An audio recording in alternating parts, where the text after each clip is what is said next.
away enzymes na malupit sa dunit man siya. At di masakit sa kamay. Isang labalang yan. Hello, pahinga! Hello, pride, Marble. ACS. Tanggaling-galing mo! Smart dishwashing paste ko! Pritong ulam na masebo, plato o kaldero. Tanggaling for everyday. Ganyan pag smart ang dishwashing paste. May double tanggaling formula. Tanggal ang sebo, tanggal ang bakterya. Pahit para walang bahid, linis fantastic sa metal at plastic. Number 1 ko to! Tanggaling-galing mo! Smart dishwashing paste. ACS. May nagbago. May arte. May budget. Akala nyo lang yon. So solid. White rose papaya, wow, white rose. White rose papaya, wow, white rose.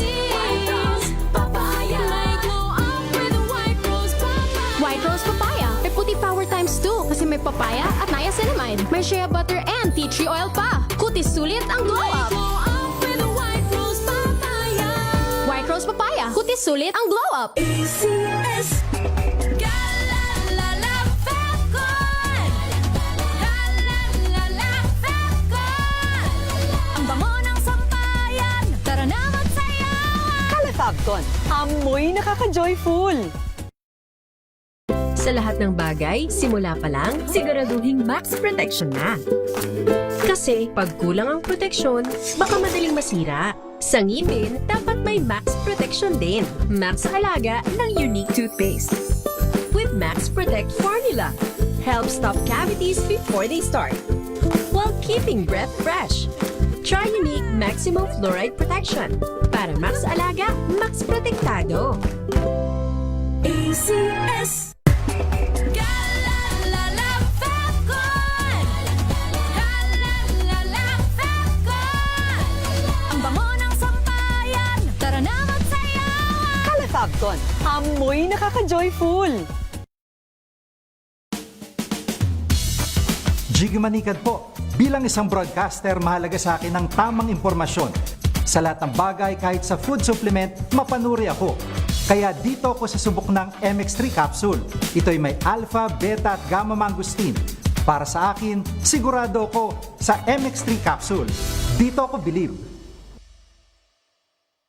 Mahalagang paalala, ang MX3 capsule ay hindi gamot at hindi dapat gamiting panggamot sa anumang uri ng sakit. Galalala Falcon. Galalala Falcon. Ang bango ng sampayan. Tara na magsayawan. Calefabcon, amoy nakaka-joyful. Mga dapat gawin bago sumabak sa pag-yoga, alamin. This portion is brought to you by ACS Manufacturing Corporation, ISO certified, maker of world-class quality Pride detergent. Nagbabalak ka bang mag-enroll sa isang yoga class? Ano nga ba ang mga dapat mong paghandaan? Ayon sa verywellfit.com, mahalaga ang pagsusuot ng proper yoga attire. Bagamat karamihan ay nakapaa tuwing nag-yoga, may iba na pinipiling magsuot ng medyas, partikular na ang iyong non-slip grips para iwas dulas. Sa iyo namang pang-ibaba, pumili ng komportable at stretchable pants. Pagdating naman sa top, iwasan ang pagsusuot ng malalaki at maluluwang na damit. Dapat ito ay fit para sa iyong mga pag-bend, gayon din sa ilang arms and shoulder movement. Siyempre, huwag kalimutan ang yoga mat, water bottle at towel. Payo ring i-familiarize ang sarili sa ilang beginner-friendly yoga poses at iwasang kumain ng heavy meals bago ang iyong yoga class. This portion is brought to you by ACS Manufacturing Corporation, ISO certified, maker of world-class quality Pride detergent.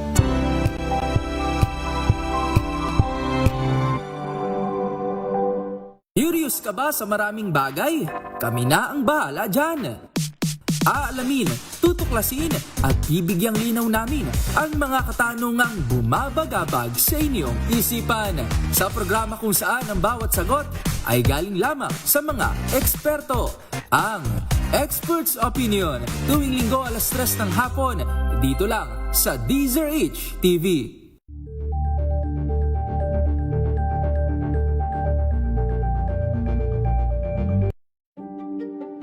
Buklatin ang mga pahina. Pakinggan ang boses ng lipunan. Tunghayan ang mga issue mula sa ibang katayuan. Nakakalungkot kasi deserve ba namin ng ganito? Na hindi nila alam kung ano talaga yung kanilang mga karapatan. Yung gobyerno, tinulungan nila yung kanilang magsasaka. Pinapatahimik tayong lahat using various laws. Through education, kayang-kaya nating baguhin yung ganitong klaseng pag-iisip. Isang kwento, iba't ibang anggulo. Dito, sa Point of View.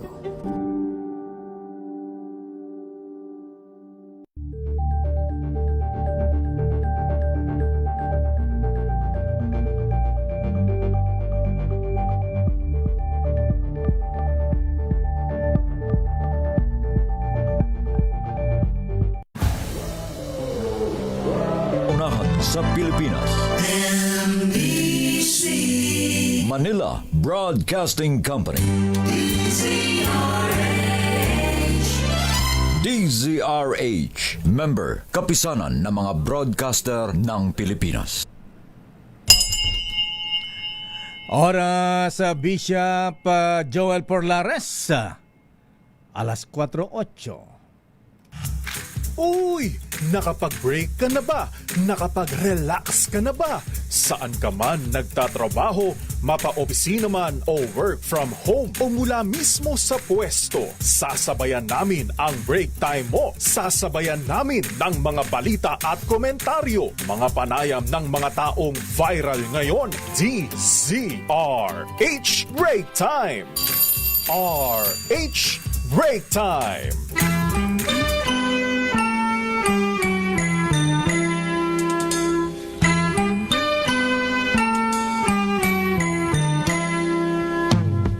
See the curtains hanging in the window in the evening on a Friday night. Little light is shining through the window, lets me know everything's alright. Summer breeze makes me feel fine, blowing through the jasmine in my mind. Isang mainit na hapon na pa rin Pilipinas. Ako po si Deo Macalma. Ako naman po, Thea Petro Corpuz. At narito ang headlines ng ating mga balita ngayong araw ng Huwebes, 28 ng buwan ng Mayo. Presyo ng petrolyo sa world market sumipa bunsod ng panibagong pag-atake ng Amerika sa mga Iranian military sites. Senator Jinggoy Estrada kinasuhan ng plunder at graft sa ombudsman dahil sa flood control scandal. Hala. Nakakapikong ka na, ha? Ayaw ni Senator Binasa ko lang naman. Ganyan. Ayan, bakit nakakapikon? Senator Robin Padilla, iba pa inirekomendang kasuhan ng obstruction of justice sa pagtulong na tumakas si Senator Bato. Senator Ronald Bato de la Rosa aapela sa revocation ng gun license at permits. Pasyente sa isang ospital sa Cotabato City nahulog mula sa ika-4 na palapag, patay. Dump truck na may mga pasaherong dadalo sa graduation at kasal na disgrasya, 30 ang sugatan. Ikalimang namatay sa gumuhong gusali sa Angeles City, nahugot sa tulong ng rescue dog. Galing ng kanilang mga K9. Higit 200 bilyong pisong pangakong investment iuuwing resibo ng state visit ni Pangulong BBM sa Japan. Wow. Resibo pa. 53 lugar sa Pilipinas sa pool pa rin ng dangerous level na heat index. Kainit talaga. Kahit umulan na kanina madaling araw. 47 degrees sa Cavite.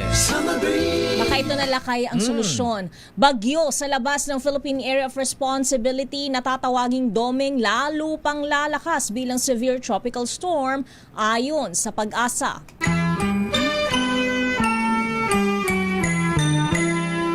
At ngayon sa detalye ating mabalita, Kuya Alex Go.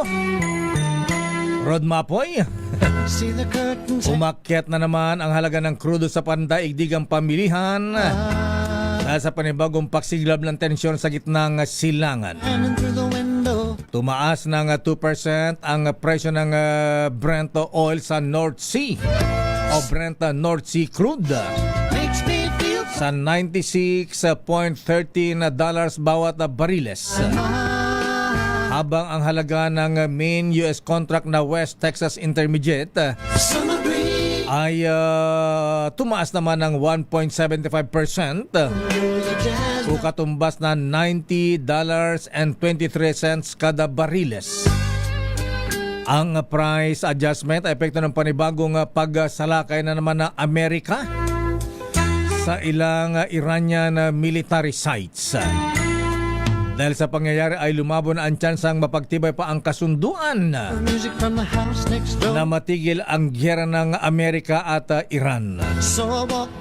Ayon sa report, 4 na Iranian drones ang pinabagsak ng US forces bukod pa sa pag-atake sa southern city ng Bandar Abbas, Iran. Samantala, kinasuhan na ng plunder at graft ng ombudsman sa Sandigang Bayan si Senador Jinggoy Estrada. Ito ay kaugnay sa flood control scandal. Nadawit ang pangalan ni Estrada sa anomalya matapos ibisto ni dating DPWH Engineer Bryce Hernandez na tumanggap ng kickbacks ang senador mula sa flood control projects. Bukod pa, kay Jinggoy kasama din sa kinasuhan si dating DPWH Secretary Manuel Bonoan at iba pang respondents. Si Assistant Ombudsman Miko Clavano ang personal na nag-file ng demanda sa anti-graft court. Si Estrada ay minsan nang kinasuhan ng pandarambong dahil sa pork barrel scam noong panahon ni yumaong dating Pangulong Noynoy Aquino. Nakakapikong ka na, ha? Galit na Senator Nagagalit. Jinggoy sa'yo, ha? Nakakapikong ka na raw. Samantala, inirekomendang kasuhan ng PNP-CIDG ng obstruction of justice ang 6 na individual kabilang na si Senator Robin Hood Padilla dahil sa pagtulong para makataka si Senator Ronald Bato de la Rosa. Ayon kay CIDG Director Major General Robert Alexander Morico II, kasama rin dito ang nakilala ng driver ng pick-up na nagsilbing backup vehicle ng tumakas si Bato sa bakuran ng Senado. Bukod pa ito sa isang lady assistant, wow, at security aid ng senador na dati man nagtrabaho sa militar at nakunan sa Senate CCTV habang bit-bit ang isang bulletproof vest. Una nang sinabi ni General Morico na hindi lang basta pagpapasakay ang ginawa ni Padilla kay Senator Bato, kundi ito ay isang planado at highly coordinated na hakbang. Narito si General Morico ng CIDG. A backup vehicle was waiting outside of the Senate premises. It is a pick-up. We have identified yung mga the owner and the driver of the supposed vehicle by indispensable cooperation. It will not happen without it. Samantala, aapela ang kampo ni Senador Ronald Bato de la Rosa sa desisyon ng Philippine National Police na kanselahin ang lisensya ng kanyang mga baril. Ayon sa kanyang abogado, hindi naman convicted ang mambabatas kung kaya't hindi makatwiran na ibaba ang naturang kautusan. Sinabi ni Attorney Israelito Torion, magiging questionable ang pag-revoke sa firearms license ng walang kaakibat na court order. Ang revocation order ay isinilbi kahapon ng mga tauhan ng Police Regional Office 11 at tinanggap ng abogado ni De La Rosa na si Attorney Vicente Adrian Pajaro. Batay sa impormasyon ng National Bureau of Investigation, ang senador na wanted sa ICC ay dahil sa kasong crimes against humanity at nag-iingat ng hindi bababa sa 118 lisensyadong baril.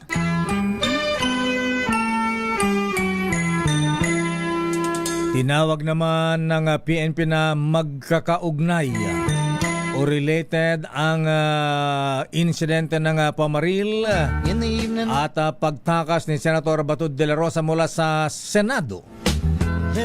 Ayon pa rin kay CIDG Director General Robert Morico, ang ganitong paglarawan ay matapos igiit na plinano ang paglabas ni Senator Bato sa Senado noong May 14, ilang oras matapos ang nangyaring putukan. Bagamat tumanggi muna ang general na magbigay ng pinal na conclusion sa koneksyon ng dalawang insidente, ipinaubayan na ng CIDG sa Department of Justice ang pagsusuri sa mga ebidensya. Nartong muli si General Robert Morico ng CIDG. So we treat different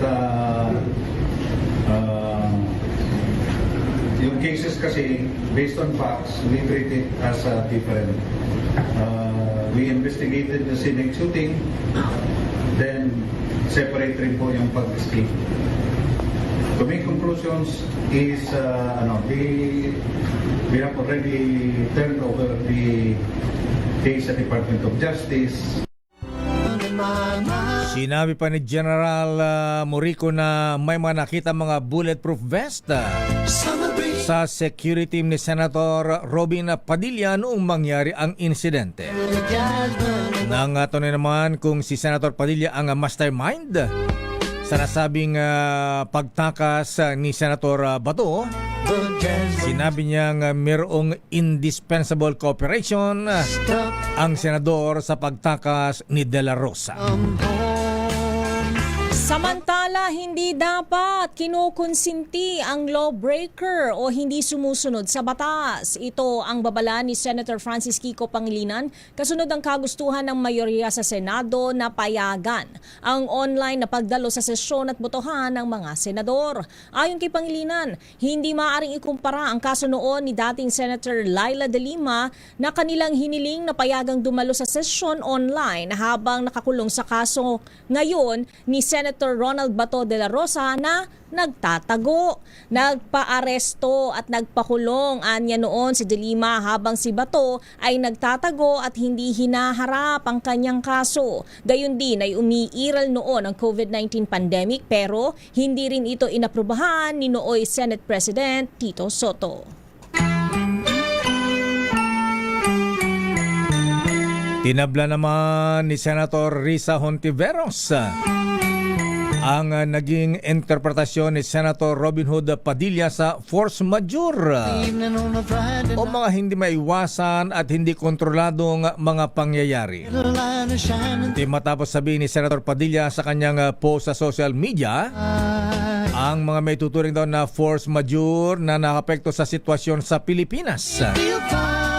Kabilang na rito ang giyera sa Iran at Amerika na nagresulta sa oil crisis, ang China-Taiwan conflict na posibleng madamay daw ang Pilipinas, at ang inaasang matinding El Nino phenomenon. Ang force majeure ang sinasabing dahilan din ni Senator Padilla, kaya dapat daw ay payagan ang mga senador na makadalo sa sesyon online. Para kay Hontiveros, lahat ng mga sinasabi ni Padilla ay hindi force majeure. Ayan. Hindi force majeure. Kaugnay ng balitang yan, Lakay, hindi force majeure, kundi unforced error. Ito ang pahayag ni Senator Panfilo Ping Lacson kasunod ng isang post sa social media ni Senator Robin Padilla na nagtanong kung ang digmaan sa gitnang silangan at ang sigalot sa pagitan ng China at Taiwan ay hindi ba maituturing na force majeure. Ayon kay Senator Lacson, ang pagsama sa gulo sa ibang bansa sa ilalim ng force majeure ay upang bigyang katuwiran ang remote na pagdalo at pagboto sa mga pagdinig ng Senado. Una nang sinabi ni Senator Ping na hindi magtatagumpay ang isinusulong na online participation ng mga senador at posibleng remote voting dahil ang virtual ay pinapayagan lang kapag may force majeure at national emergency. Planong isalang bilang mga testigos ng House Prosecution Panel sa impeachment trial ang opisyal ng Office of the Ombudsman, NBI at maging Anti-Money Laundering Council o AMLAC. Ito ang kinumpirma ni House Prosecutor at Bicol Saro Congressman Terry Ridon. Pero hindi pa anya formal na nabisuan ng opisyal ng ahensya. Gayunpaman, sa sandaling may isa pinala ang witness list, ay magpapadala sila ng mga notice. Sa ngayon, sinabi ni Ridon na kinukumpleto na at pinipili na nila kung sino-sino ang may sasalang na testigo sa impeachment trial ni Vice President Sara Duterte Carpio. Matana naman sa impeachment proceedings ng House Committee on Justice, humarap ang makinatawan ng Ombudsman sa issue ng SALN ng Vice Presidente. Samantala, formal na naghain ng kaso sa Quezon City Prosecutor's Office ang kilalang health advocate na si Dr. Anthony Liachon laban kay dating Health Secretary at ngayon ay Iloilo 1st District Congresswoman Janet Garin. Reklamong paglabag sa RA 10175 o Cybercrime Prevention Act of 2012 ang inihain ni Liachon sa korte. Ito ay may kinalaman sa umano'y mga mapanirang pahayag ni Representative Garin na kumukutsa sa profesional na kakayahan ni Dr. Tony Liachon. Nag-ugat ang kaso sa isang Facebook video na ipinost noong Mayo 22 ngayong taon kung saan inakusahan umano ni Garin si Liachon na pumatay ng pasyente nang hindi man lang nakita at nagbitaw pa ng iba pang pahayag na layong dungisan ang kanyang reputasyon bilang doktor. Iginiit ni Liachon na hindi ito pagpapatahimik sa mga kritiko kundi pagtatakda ng linya sa pagitan ng makatarungang puna at malisyosong kasinungalingan. Sabi ni Liachon, walang tamang panahon sa paggawa ng tama dahil mahalagaan niya ang katotohanan. Aabot naman sa $3.4 billion. Umahigit na $200 billion na halaga ng pangakong pamumuhunan sa Pilipinas ang nakuha ni Pangulong Bongbong Marcos sa kanyang biyahe sa Japan. Wow! Congrats, Mr. President. Ha? Sana magkatotoo lahat yung mga pangako na yan. Correct. Ayon sa Presidential Communications Office, sinaksihan ng Pangulo ang pirmahan ng kasunduan sa pagitan ng Ayala at Mitsubishi Corporation, MUFG Bank at KDDI Corporation para sa digital investment, financial technology at artificial intelligence. Wow! Pati AI, ha? Kapag naisakatuparan na ang makasunduan, inaasang makalika ito ng libu-libong trabaho para sa ating mga kababayan. At magpapatatag pa sa Philippine market, local supply chains, pagpapaunlad sa tourism infrastructure, at mapapabilis pa ang technology transfer sa mga mahalagang sektor. Ang high-level business roundtable sa mga kilalang negosyante ay bahagi ng 4 na araw na state visit ng Pangulong Marcos sa Japan na naglalayong mapalakas ang economic cooperation sa pagitan ng dalawang bansa. Samantala, pinakilos na ni Pangulong Ferdinand Marcos Jr. ang kanyang gabinete para paghandaan ang posibleng matinding epekto ng El Nino sa bansa. Ayon kay Executive Secretary Ralph Recto, pinag-aaralan na ng pamahalaan ang mga hakbang na dapat ipatupad sa harap ng banta ng El Nino sa mga susunod na buwan. Nirerepaso na anya ang mga naging tugon noon sa El Nino para malaman kung alin sa mga ito ang naging epektibo at maaaring muling gamitin para maibsan ang epekto ng tagtuyot. Hinikayat na Malacanang ang mga lokal na pamahalaan at ang publiko na maghanda ng maaga. Nauna nang sinabi ng Pag-asa na malaki ang tsansang maranasan ng bansa ang Super El Nino sa pagitan ng Hunyo hanggang Agosto ngayong taon. Maaari ding umano itong tumagal hanggang sa unang bahagi ng taong 2027. Babalikan natin ang ilang pang detalye na ating mga balita Naku, mga kuyang mga ateng, yung bagyong si Domeng, inaasang papasok mamayang gabi o bukas sa Philippine Area of Responsibility. Samantala, isang pasyente sa isang ospital sa Cotabato nahulog mula sa ika-4 na palapag, patay. Samantala, dump truck naman na may sakay na mga pasahero dadalo sa graduation at kasal na disgrasya. 30 ang sugatan. At ikalimang namatay sa gumuhong gusali sa Angeles City. Nahugot sa tulong ng rescue dog ba? Galing-galing. Ang detalye po na mabalitang yan sa ating pagbabalik sa ating palatuntunang Break Time. RH Break Time! Oras sa Mr. Cesar Lee Birthday Boy, Mr. Michael is my guy, Kuya Larry Francisco, aloha, alas 4:28. Ang oras na yan ay hatid sa inyo ng kahit walang Jen.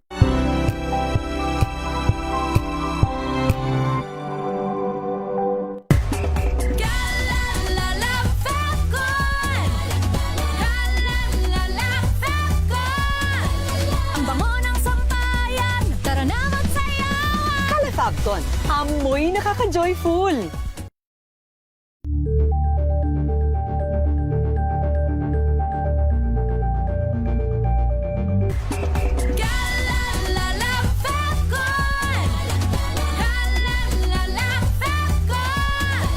Ang bango ng sampayan, tara na magsayawan. Kala Fabcon, amoy nakaka-joyful.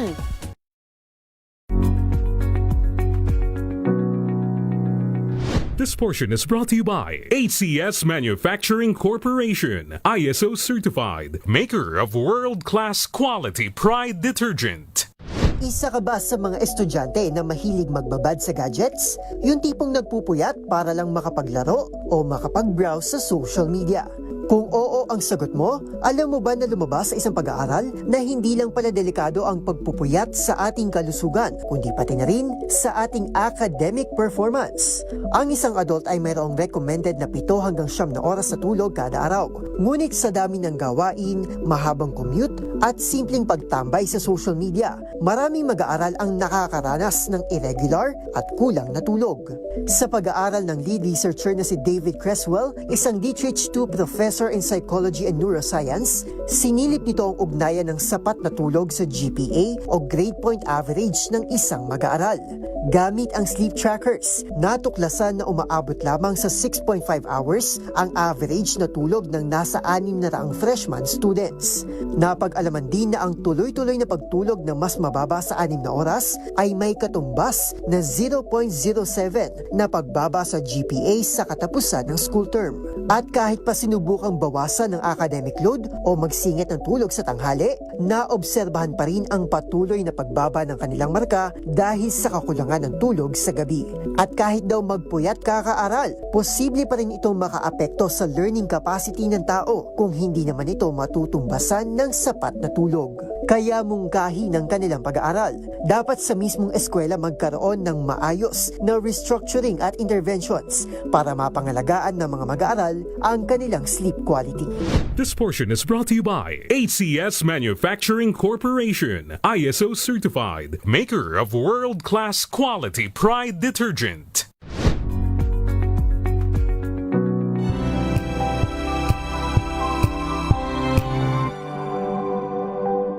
Hello, Washi! Laundry day na naman! Yay! Anong meron? Mancha ng chocolate, putik, may libag pa! Kaya natin yan! With Pride Washing Machine Detergent, may triple stain-away formula. Tanggal ang makapit, madikit, at malupit na dumit mancha. Kaya easy-easy ang labada. Mula noon hanggang ngayon! All you need is pride. All you need is pride. ACS. Maulan man, no worries na amoy kulog ang damit. Charm, Fabcon, bangong kumakabloom, tanggal amoy kulog sa bango ng Charm. Kaya gamit ko, Charm Fabcon with Bloom Fresh Technology. Kills 99.9% of kulog-causing bacteria. May aroma burst pa of thousands of flowers and berries. Ang sampay sa loob, no amoy kulob. Kumakaplaw sa charm. Charm Fabcon. ACS. Tinesting, sinuri, siniyasan. Ang resulta? Super effective ang Shield sa pagpatay ng bakterya at virus. Shield Antibacterial Soap. Believe ang mga eksperto sa Philippine Nurses Association. At si Mami. Tiwala ako sa Shield. Shield Antibacterial Soap. Napatunayang mabisa. Ang mga nurse, tiwala. ACS.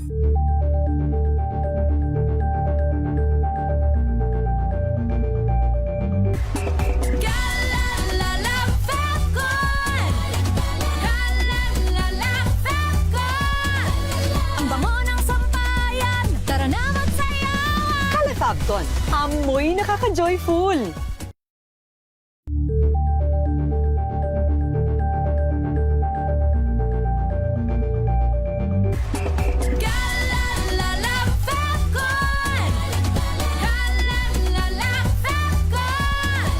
Ang bango ng sampayan. Tara na magsayawan. Kala Fabcon, amoy nakaka-joyful.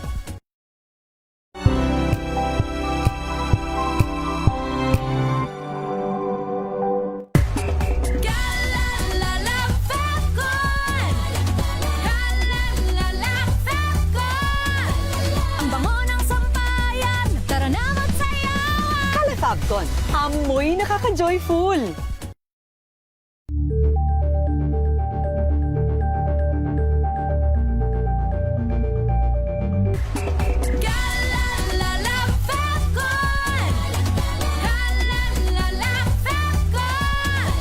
Ang bango ng sampayan. Tara na magsayawan. Kala Fabcon, amoy nakaka-joyful.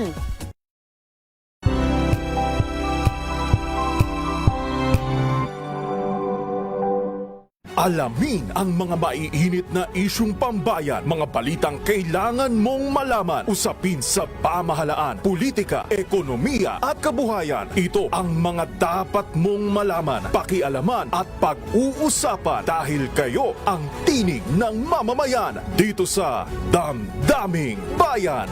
Live sa DZRH Radio, DZRH TV at DZRH Digital. Kasama sinalakay Deo Macalma at Elaine Apit. Araw-araw, Lunes hanggang Biyernes. Damdaming Bayan.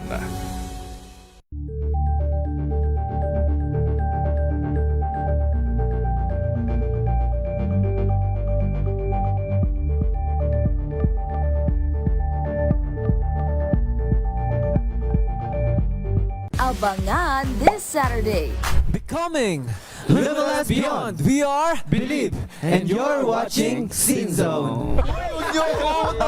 Kumakanta-kanta na rin po ako. Sa? Napanood ka namin somewhere, The Voice. Hindi ako kumakain ng ramen. Nakikita.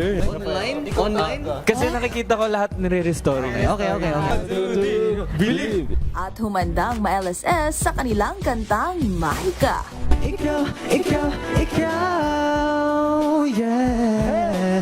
Bihag mo na parang mahika. Alas 12 ng tanghali, dito lang sa DZRH TV.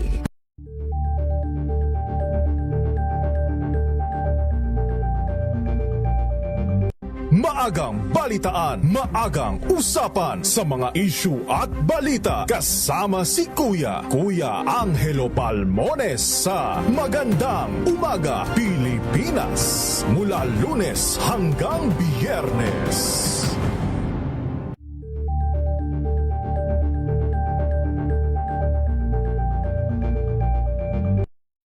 Na ang gantingan para sa kalikasan.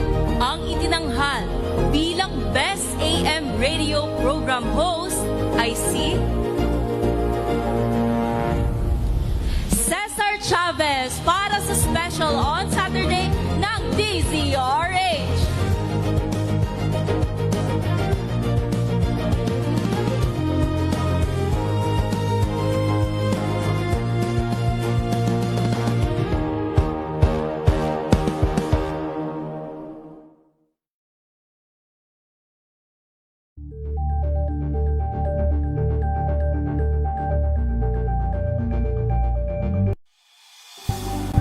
DZRH Break Time. Oras sa Miss Thea. Ganap ng alas 4:37 ng hapon. Bago ang mga report, si standby Leta Narciso. Yun daw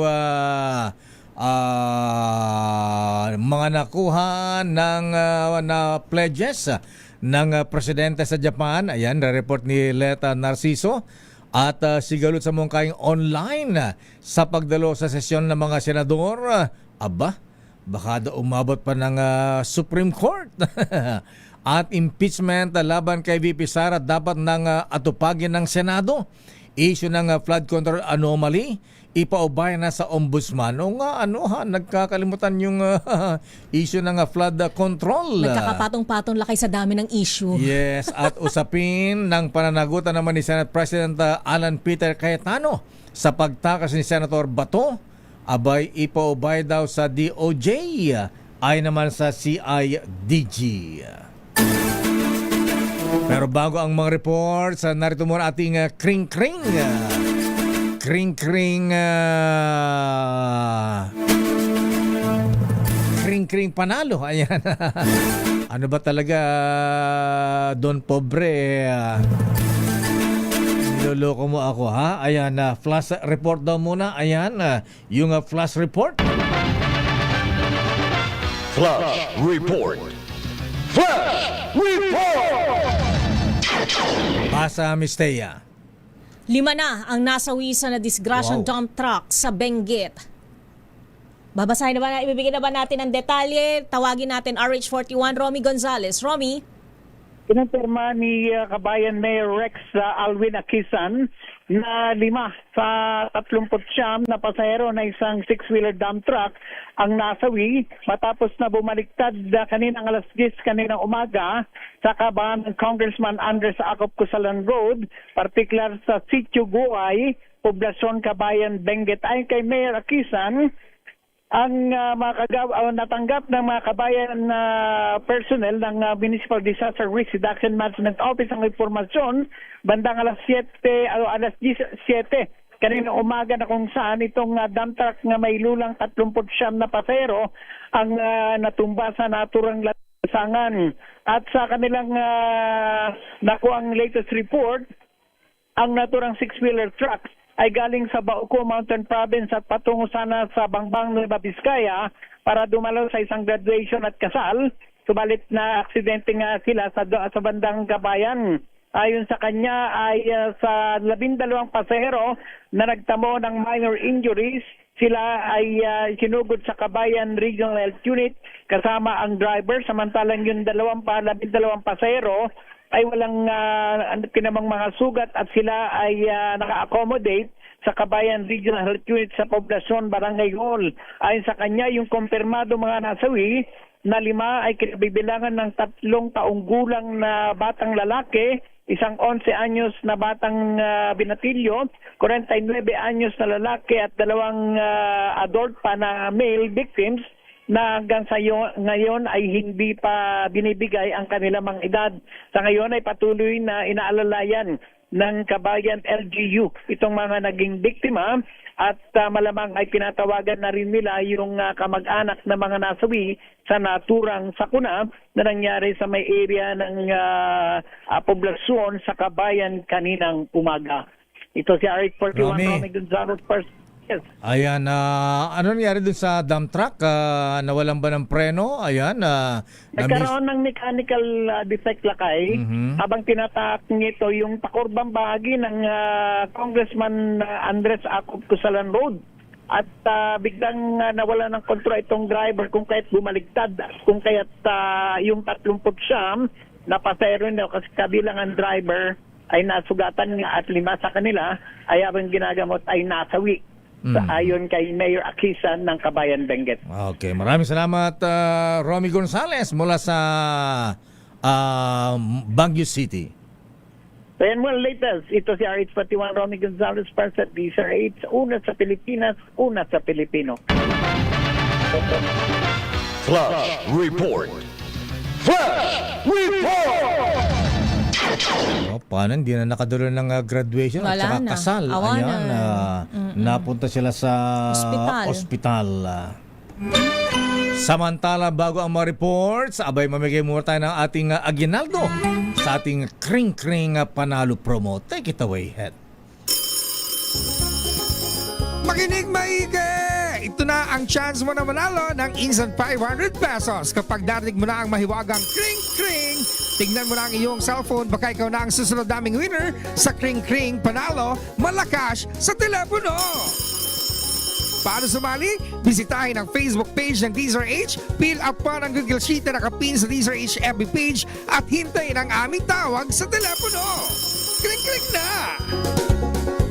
Sino ang maswerteng natawagan ni Kring-Kring Miss Thea? Magandang hapon sa iyo, Flor de Liza Garcia. Nang? Magandang hapon din po. Oy, Talavera Nueva Ecija. basta Flor de Liza, magaganda yan. Flor de Oo, Liza. Flor de Liza. Wow. Ayan, isa lang ang tanong ko, Ate Flor de Liza. Ayan, anong himpilan ng radyo ang number 1 at kauna-unahan sa buong Pilipinas? DZRH po. Ang galing-galing mo talaga, Ate Flor de Liza. Ha? Ayan. Dahil tumpak ang iyong sagot, ikaw ay mananalo ng 500 piso. Congratulations, ate. Congratulations. Thank you po. Welcome. Administrasyong Marcos sa positibo sa makukang mga kaalaman. Teknolohiya sa Japan pagdating sa pagtugon sa mga kalamidad. Dapat matutunan tayo dun sa mabilis na responde sa mga katulad ng pagguho ng building, mga baha. Aris number 14, Let Narciso, please come in. Miss Let. Lakay ni Thea, binigyang diin ng Administrasyong Marcos ang kahalagahan ng pagpapalakas ng partnership ng Pilipinas at Japan para sa dagdag na suporta sa bansa. Inihalimbawa ni DPWH Secretary Vince Dizon ang pagtugon sa mga kalamidad. Ipinunto ni Dizon na pareho ang Pilipinas at Japan na nakararanas ng mga lindol, bagyo at pagbaha at kapwa maraming bulkan. Kaya naman malaking bagay anya ang makakuha ng mga kaalaman, kasanayan at teknolohiya sa mga Hapon para mapabuti ang pagtugon ng Pilipinas sa mga kalamidad. Narito si Secretary Vince Dizon. So yung technology, yung kanilang swift response sa disaster, napakalaking tulong yan. Para talaga matulungan natin yung mga kababayan nating naapektuhan ng mga sakuna. At dahil sa tulong na tuloy-tuloy nilang ibinibigay, tingin ko mapapabilis natin ang ating response at mapapaganda din natin ang tulong na ibibigay natin sa mga kababayan nating tinatamaan taon-taon ng mga disaster. Binanggit rin ni Dizon na ang Japan ang pinakamalaking infrastructure partner ng Pilipinas. Tinawag ng kalihim na life-changing ang ginagawang proyekto ng mga ito sa bansa, gaya ng tulay, kalsada, subway sa Metro Manila at tren mula Laguna hanggang Clark. Samantala Lakay, nagtalumpati na si Pangulong Lakay. Sana sige, si Presidente muna. Anong speech ni Presidente? Take it away. Kaya, nagtalumpati na si Pangulong Marcos sa National Diet o Legislative Body ng Japan. Binigyang diin ng Pangulo ang malalim na relasyon ng Pilipinas at Japan at malakas na kooperasyon sa iba't ibang larangan. Binanggit nito na nabuo ang malakas na economic relationship ng dalawang bansa sa pamagitan ng Japan-Islamic Free Trade Agreement. Ngayon, ang Japan ay ang nangungunang pinagmumula ng investment sa Pilipinas. Mula dito ay lumalumpaan niya ang kooperasyon ng dalawang bansa kabilang sa seguridad, maritime at defense cooperation. Pakinggan natin ang bahagi ng talumpati ni Pangulong Marcos.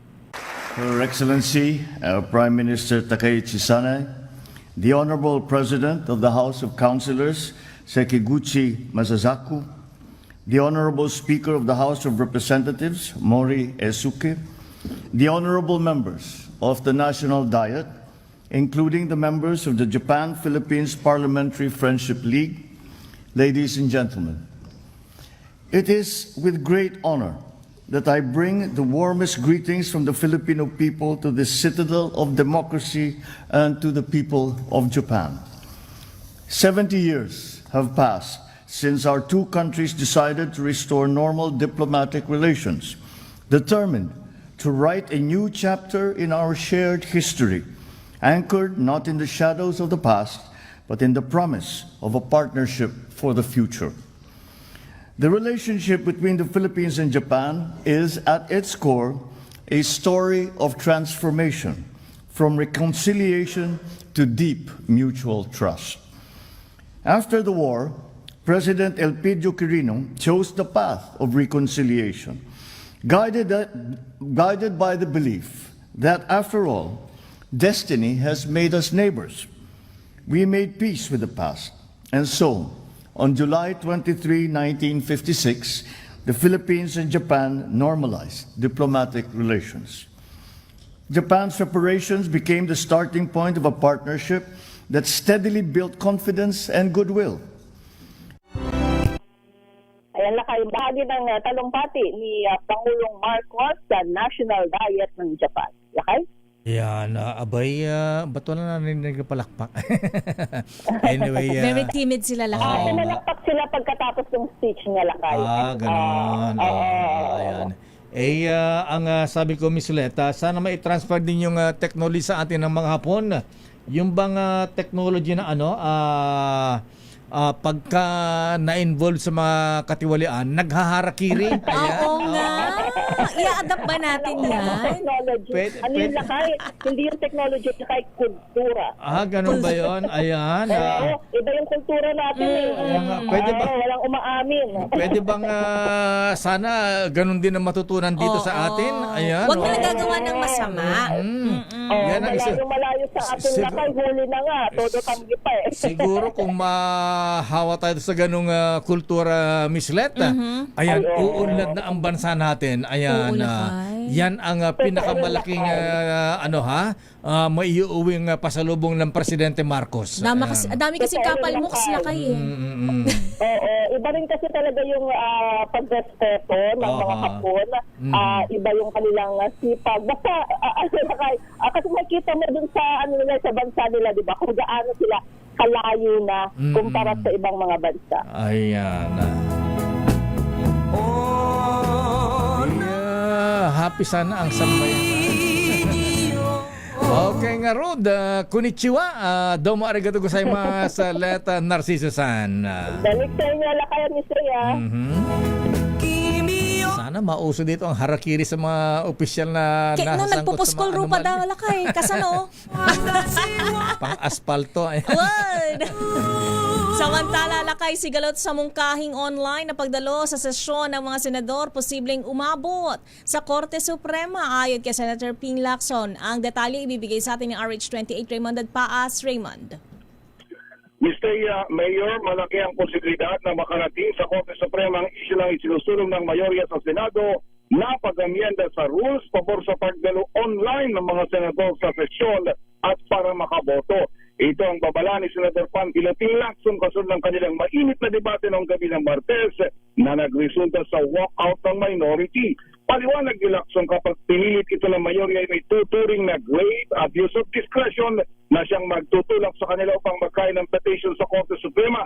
Ganun pa man na aminado ang senador na maaaring hindi makialam ang Korte Suprema dahil may internal o sariling rules ang Senado. Tiniyak nitong patuloy na magtatanong ang minorya sa Senado upang harangin ang kagustuhan ng mayorya na amyendahan ang kanilang rules pabor sa teleconferencing. Paniwala ng minorya, ginagawa ito pabor kay Senador Ronald Bato de la Rosa na nagtatagot ang posibilidad na may senador na makulong dahil sa anomalya sa flood control. Samantalang Mayor at Ms. Pea, kalalabas-labas lamang ang statement ni Senador Jinggoy Estrada at ang sabi ng senador ay gagawin nila ang lahat ng legal na hakbang upang questionin itong paghahain ng kaso na sa kanya ng ombudsman sa Sandigan Bayan dahil marami umanong mahalagang mga ebidensya ang naisantabi kasama na yung isinabiti ng Senate yung LBRMO ng Senado na nagsasabing wala siyang insertion sa 2025 national budget at kino-question din niya ang mabilis na pag-usad ng kanyang kaso simula nang magkaroon ng pagbabago ng liderato sa Senado. Ganun pa man, sabi ni Senator Jinggoy ay gagawin niya ang lahat kung ito man ay kapalit ng prinsipyo na kanyang ipinaglalaban ay kanyang paninindigan at ipaliliwanag sa tamang forum ang kanyang panig hinggil sa usapin ng flood control. Raymond, may mensahe si Senator Jinggoy kay Ombudsman na Boying. Alam mo na ba yan? Anong mensahe, Mayor? Eto. Nakakapikong ka na, ha? Nakakagigil ka na. Napikon na, nanggigil pa. Nakakapikon na si Boying. Sige, abangan natin yan. At mukhang nairapol na sa Sandigan Bayan kung anong division ang hawak sa kaso ni Senator Jinggoy Estrada. Okay nga, Rod. Yan ang ating report mula sa Senado. Ito si R.H. Ponte, Raymond Advance para sa DCRH. Una sa Pilipinas, una sa Pilipino. Maraming salamat, Raymond. Samantala, makaso laban kay Senator Jinggoy Estrada, plunder at malversation of public funds. Nairaffle na ng Sandigan Bayan. Aba, kaninong division napunta yan? Aba, kaya ko yung Justice Energito, baka sa iyo yan. Arrest number 5, Val Gonzales, please come in. Val. Mayor, naitalaga na sa 2 dibisyon ng Sandigan Bayan ang paghawak sa mga kaso ni Senador Jinggoy Estrada at iba pang akusado na may kinalaman sa manumalyang flood control projects ng DPWH. Ito ay ilang oras matapos na maisampa sa anti-graft court ang mga kasong plunder at graft laban kay Estrada, dating DPWH Secretary Manuel Bonoan, na mayapang si Yusek Catalina Cabral, DPWH Undersecretary Roberto Bernardo, Henry Alcantara at maraming iba pa. Ang kasong plunder ay napunta sa 5th Division ng Sandigan Bayan, habang ang unang graft case ay sa 2nd Division. Kasama rito ni Estrada si dating DPWH Secretary Manny Bonoan. Ang ikalawang graft ay napunta naman sa 5th Division kung saan kapwa akusado sina Bonoan at 3 iba pang mga opisyal ng DPWH. Samantala, Mayor, umaasa naman ng Office of the Ombudsman na maglalabas na o makapaglalabas na kaagad ng warrant of arrest ang korte laban kay Estrada at iba pang mga akusado. Val, si Val Gonzales. Yes, Mayor. Ayan, yung kay na Secretary Bonoan, ayan, meron din? Plunder ba o malversation yung kanyang kaso? Kasama sila dun sa plunder at plunder at graft, maging yung direct bribery, yung corruption ng public officials, magkakasama silang lahat doon, Mayor. Naku, doon sa isinampang kaso. Non-available cases sa mga yan, Val. Masalimuot yan. Kanina, nung matapos yung filing dito sa Sandigan Bayan, ay agad nagpatawag ng isang press conference, pero nagbasa na lang ng statement itong si Assistant Ombudsman Miko Clavano, at ang kanyang binabanggit, ang rekomendasyon ng Office of the Ombudsman, no bail o walang piyansang inirekomenda para makalaya itong mga akusado, kabilang na nga rito itong si Senador Jinggoy Estrada, Mayor. Naku, may mga kasama na si Senator Bong sa Oblo. Ayan, reunion na ba ito? Re-reunion sila ni Senator Jinggoy. Ayan, may dagdag pang barkada. Ayan, Newfound friend. Ayan, okay nga, Rod. Maraming salamat, Val. At merong report si Giselle mula sa NBI. Back to you, Mayor at Ms. Thea. National Bureau of Investigation naka-standby sa arrest warrant laban kay Jinggoy Estrada. Ang detalye? Ang bilis-bilis naman ni Director Melvin Matibag. Abay, kasasampa pala ang kaso. Nakaabang na agad. Nakaabang na agad ang mga NBI agents. Inatay mo ang balitang yan, RH15, Giselle Ricafort. Giselle? Ms. Thea, lakay, naka-standby na yung National Bureau of Investigation sakaling lumabas nga yung arrest warrant laban kay Senator Jinggoy Estrada. Sa ambush interview, tinanong ng media si NBI Director Atty. Melvin Matibag kung meron ba at anong papel ng Bureau sakaling ipa-aresto na ang senador. Ang sagot ng Direktor, hintayin muna yung arrest warrant at saka sila kikilos o gagalaw mula roon. Pakinggan natin ang Direktora. Doon, sir. Meron. Kay Senator Jinggoy. May magiging papel, sir, yung NBI doon? Kung hintayin natin yung warrant. Pag lumabas yung warrant, we'll proceed from there. Doon rito kinasuhan ng Ombudsman si Estrada ng plunder sa Sandigan Bayan kaugnay ng flood control corruption scandal. Matatandaan, inakusahan siya ni dating DPWH Engineer Brian Fernandez na tumanggap di umano ng mga kickback mula sa mga proyekto sa flood control, bagay na una ng pinabulaanan ng senador. Samantala, tikom pa rin yung bibig ni Director Matibag nang usisain natin kanina tungkol naman doon sa manhunt operation ng Bureau at ng PNP-CIDG. sa 4 na lugar sa Pampanga, Parañaque City, maging doon sa lalawigan, Bulacan. Ito si Giselle Ricaport para sa DZRH, una sa Pilipinas, una sa Pilipino. Maraming salamat, Giselle. Iba rin ang arab nitong si Director Melvin Matibag. Parang excited, tuwan-tuwang mang-aresto ng senador at secretary. Very enthusiastic malakay. Samantala, impeachment laban kay VP Sara. Dapat nang atupagin ng Senado. Issue ng flood control anomaly. Ipaubayan na lamang sa ombudsman. Aris number 12 man ang Milky Regunan. Please come in, Milky. Lakaya Teya, mas dapat paghandaan na ng Senado ang impeachment trial kay Vice President Sara Duterte dahil sila nga hatol sa kapalaran ng Vice Presidente. Daxon to ni Tingog, Party List Representative Jude Asidre, sa plano ng ilang senador na ibalik na naman daw ang investigasyon sa issue ng flood control anomaly. Ang kay Asidre, makakabuting ipaubay na lamang sa ombudsman na magtuloy ng investigasyon dahil meron na rin naisampang kaso sa ilang mga nasasangkot. Sa pamagitan nito, sinabi ni Asidre, mas nakafocus ang Senado sa kanilang tungkulin at paghahandaan ang paglilitis sa Vice Presidente. Gate pa ni Asidre, ang impeachment trial ang dapat maging prioridad ngayon ng Senado dahil sila lamang ang merong constitutional authority kung mananatili o mapapatalsik sa pwesto si VP Sara. Gaya ng pamantayan sa flood control controversy, hayaang maipresenta ang mga ebidensya at umusad ang proseso. Ako si Milky Regunan na bulat para sa DZRH, una sa Pilipinas, una sa Pilipino. Maraming salamat, Manang Milky Regunan. Anong sinasabi yung weakling si Presidente Bongbong Marcos? Silent but deadly daw, lakay. Silent but deadly, ha?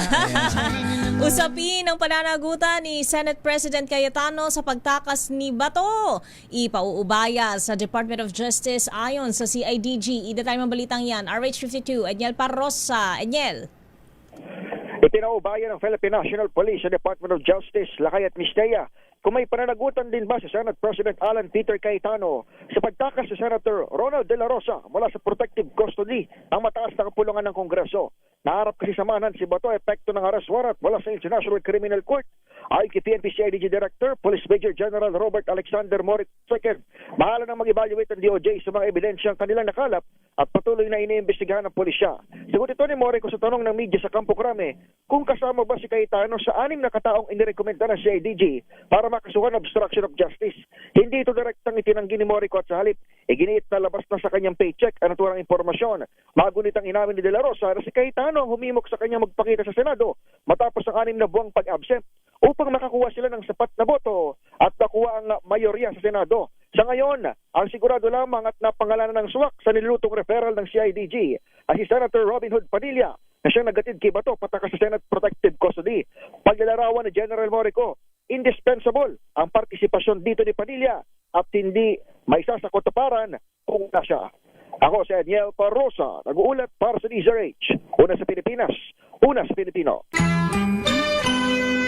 Maraming salamat, Edniel Parrosa. Bagong kinatawan ng isang one tahanan party list, formal ng iprinoklama ng COMELEC. Meron palang party list ka dyan, isang tahanan. Paano yung 2 ang tahanan, 3 ang tahanan? Isa lang daw lang. Ay, Tina Nolasco, Manila Girl, please come in. Lakay, opisyal na ngang iprenoklama ng Commission on Election o COMELEC bilang kinatawan ng one tahanan party list si Representative Elmer V. Catulpos ngayong araw. Si Catulpos ay 4th nominee ng partido na siyang pumalit sa nagbitiw sa pwestong si Nathaniel Oducado. Bagamat 4th nominee, siya ang pumalit sa posisyon dahil sa nagbitiw din sa kanilang nominasyon ang 2nd at 3rd nominees ng nasabing partido. Kaya't automatikong 4th nominee ang kapalit sa nabakanting pwesto.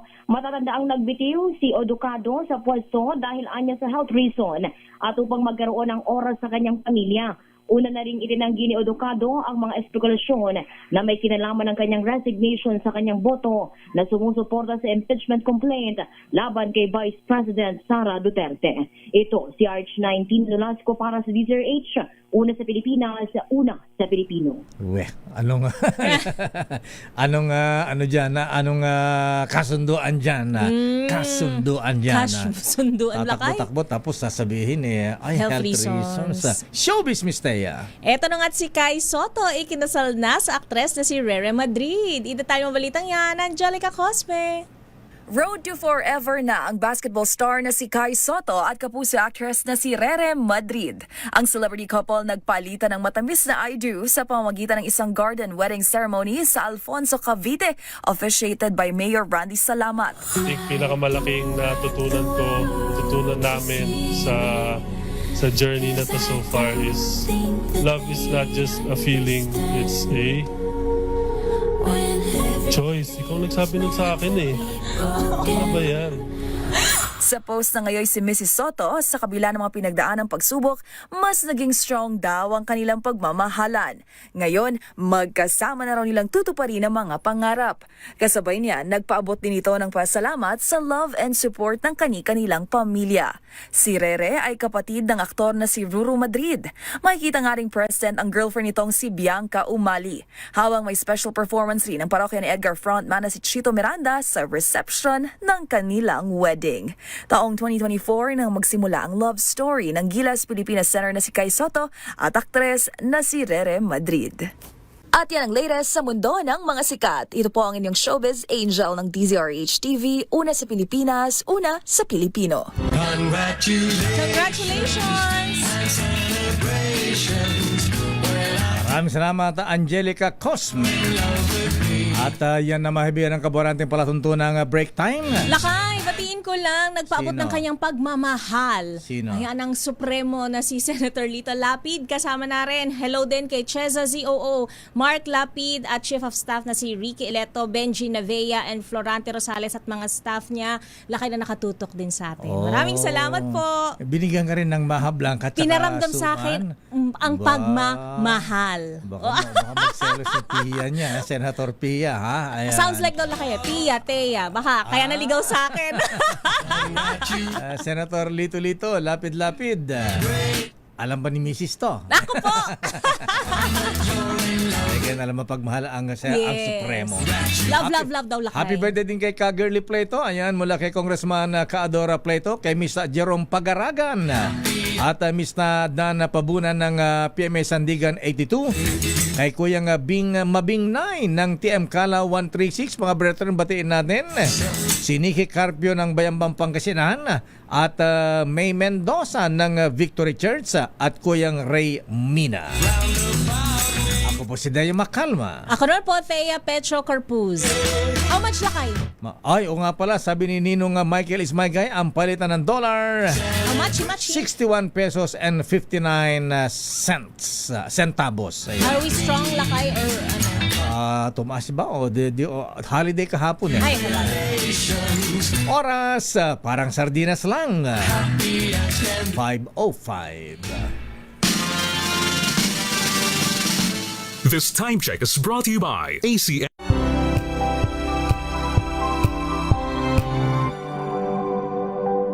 Wow, ang saya. Isang barangay na labada, puro mancha pa. Goodbye, pahinga. Mommy, isang laba lang yan sa Pride Bar Blue.